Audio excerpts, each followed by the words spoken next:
My dear student, आप सभी का स्वागत है अपने YouTube channel career launcher academy.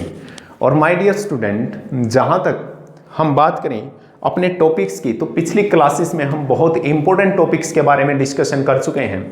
जैसा कि फॉर्मेशन ऑफ बॉन्ड के बारे में हमने डिस्कशन किया था कि why the atoms of the different elements combine with each other, क्योंकि वो अपना क्या कंप्लीट करना चाहते हैं, ऑक्टेट कंप्लीट करना चाहते हैं, because they want to complete their octet. और वो ऑक्टेट कंप्लीट कर सकते हैं दो तरह से, बाय शेयरिंग ऑफ इलेक्ट्रॉन से and by complete transfer of electron from one species to another species. और जब हमारे पास शेयरिंग ऑफ इलेक्ट्रॉन्स होता है तो शेयरिंग ऑफ इलेक्ट्रॉन से जो बॉन्ड बनता है that bond is named as covalent bond.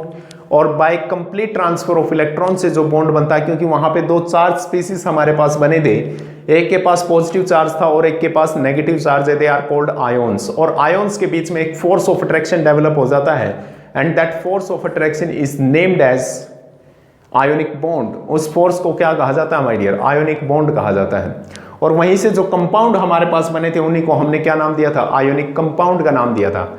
जबकि जो कार्बन की बात करें तो कार्बन अपने ऑक्टेट को कंप्लीट करता है bye sharing of electron, because it is not possible for the carbon to lose 4 electrons or to gain 4 electrons. That's why the carbon complete their octet by the sharing of electron. और sharing of electron से जो bond बनता है that is covalent bond.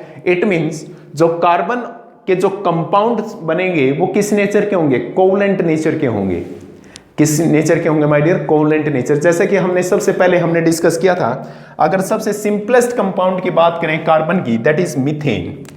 What is the simplest compound of carbon is methane and methane has the formula CH4। और methane का formula क्या होता है माय डियर? CH4। तो यानी यहाँ पे एक कार्बन से 4 हाइड्रोजन बॉन्डेड है, जबकि इलेक्ट्रॉनिक कॉन्फ़िगरेशन हम ऑलरेडी डिस्कस कर चुके हैं। कार्बन का एटॉमिक नंबर कितना होता है माय डियर? 6 होता है। के शेल में 2 इलेक्ट्रॉन आएंगे, एल शेल में कितने आएंगे? 4। अगर यहीं पे इलेक्ट्रॉन डॉट स्ट्रक्चर की बात करें तो कार्बन के आउटर मोस्ट में वैलेंस शेल में 4 इलेक्ट्रॉन होते हैं, तो इसके आसपास कितने डॉट आ जाएंगे माय डियर? 4 डॉट आ जाएंगे। This is the electron dot structure of the carbon.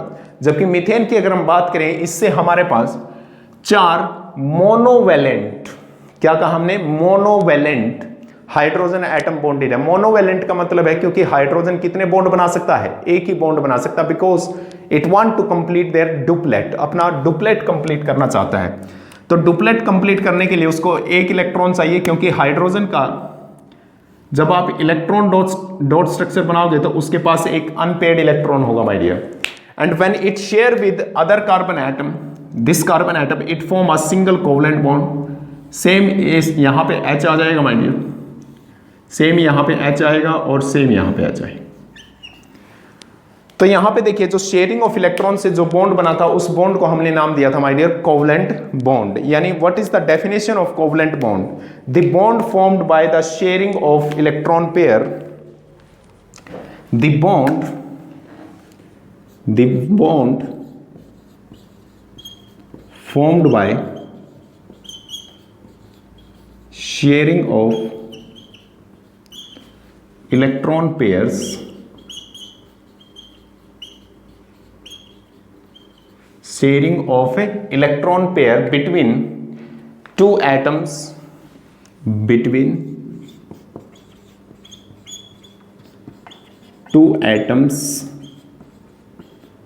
is known as covalent bond,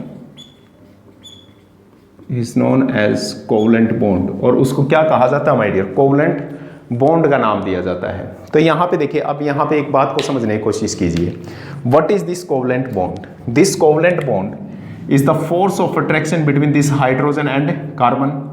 this covalent bond is the force of attraction between this hydrogen and this carbon, and this covalent bond is the force of attraction between this carbon and hydrogen, and this is the covalent bond between this carbon and hydrogen. तो यानी covalent bond की बात करें तो दो atom के बीच का force of attraction है। तो कोवलेंट बॉन्ड की भी जहां तक बात है, ये भी एक स्ट्रॉन्गर फोर्स ऑफ अट्रैक्शन होता है। The covalent bond is also a stronger force of attraction. The covalent bond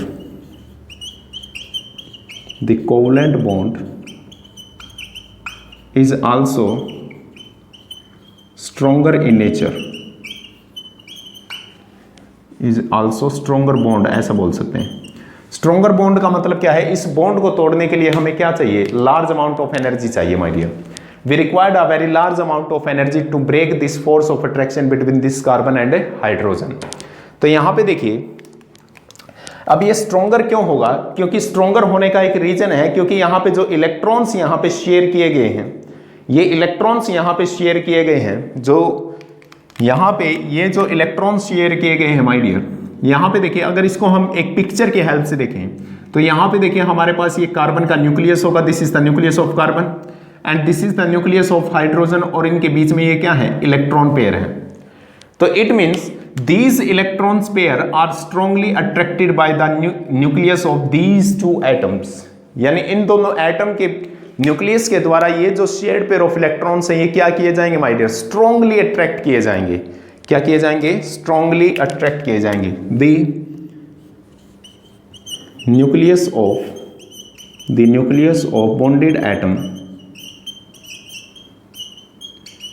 bonded atom attract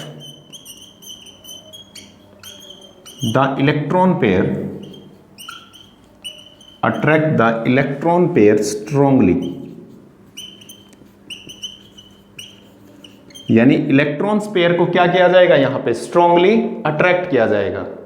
तो इसलिए यहां पे देखिए अब जब स्ट्रांगली अट्रैक्ट किया जाएगा माय डियर, तो it means we required a large amount of energy, that's why the covalent bond is also stronger in nature. कैसे नेचर का होता है माय डियर, स्ट्रॉन्गर नेचर का होता है।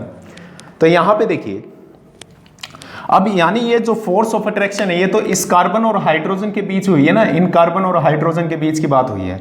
तो यहीं पे अगर हम इनकी जर्नल प्रॉपर्टी की बात करें, जैसे मेल्टिंग एंड बॉइलिंग पॉइंट की बात करें या फिजिकल स्टेट की बात करें, वो डिपेंड करती है किसके ऊपर, inter molecular force of attraction, यानी इस कार्बन और हाइड्रोजन के फोर्स ऑफ अट्रैक्शन पे नहीं डिपेंड करती, बल्कि इस मीथेन, एक मीथेन और दूसरे मीथेन के मॉलिक्यूल के बीच का फोर्स ऑफ अट्रैक्शन पे डिपेंड करती है।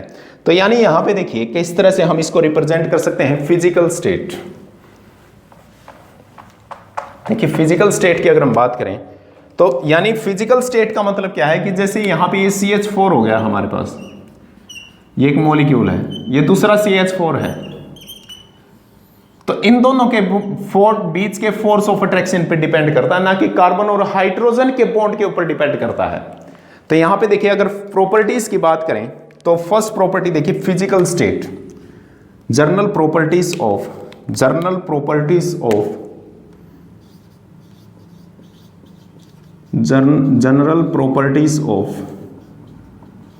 Covalent compound, general properties of covalent compound. तो देखिए जनरल प्रॉपर्टी में फर्स्ट देखिए my dear physical state,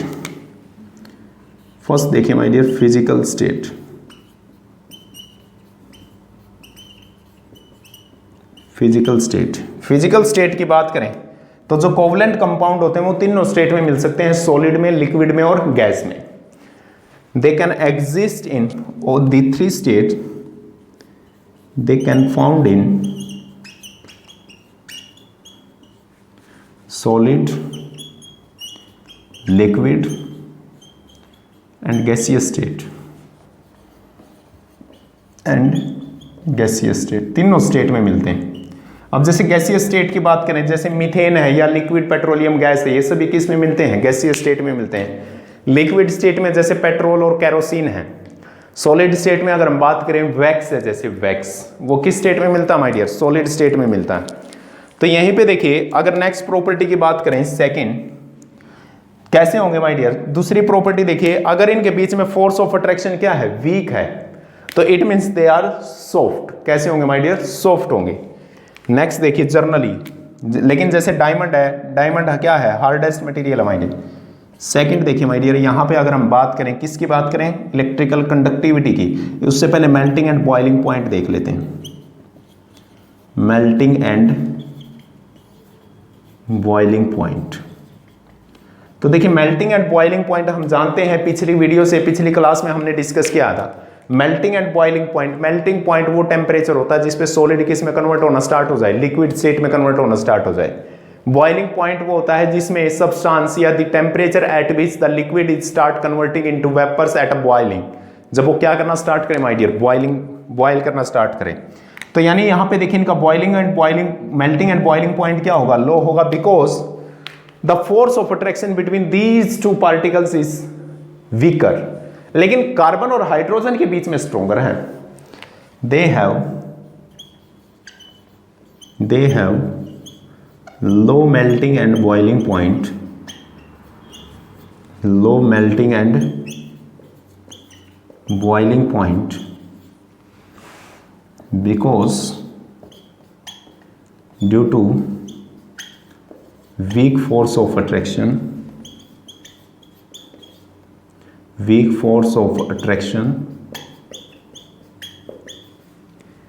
between two molecules,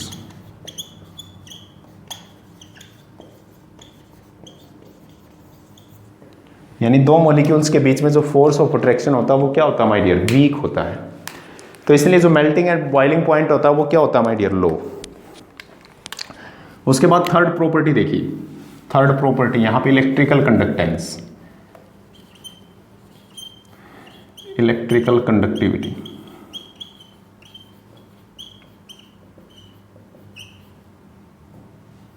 तो इनमें कोई फ्री इलेक्ट्रॉन्स तो होते नहीं, therefore they are bad conductor of electricity, they are bad conductor of electricity.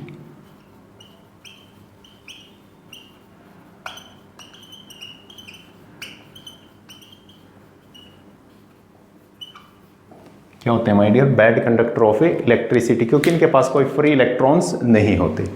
तो माय डियर ये हमारे पास कुछ प्रॉपर्टी होती हैं किसकी, कोवलेंट कंपाउंड्स की। तो हमने डिस्कस किया कि कोवलेंट कंपाउंड देखिए, यानी कोवलेंट जो पार्टिकल्स होते हैं या मॉलिक्यूल्स होते हैं उनके बीच में जो फोर्स ऑफ अट्रैक्शन होता है वो इतना स्ट्रॉन्गर नहीं होता, तो जिसकी वजह से वो तीनों स्टेट में एग्जिस्ट कर सकते हैं, solid, liquid and gaseous state, they can exist in all the three states my dear. Melting and boiling point क्या होता है, लो होता है because the weaker force of attraction. Bad conductor of electricity होते हैं because they have no free electrons, क्योंकि इनके पास कोई फ्री इलेक्ट्रॉन्स नहीं होते। आई होप आपको ये समझ आया होगा। तो we will discuss the next topic in the next video lecture my dear. Thank you and have a nice day.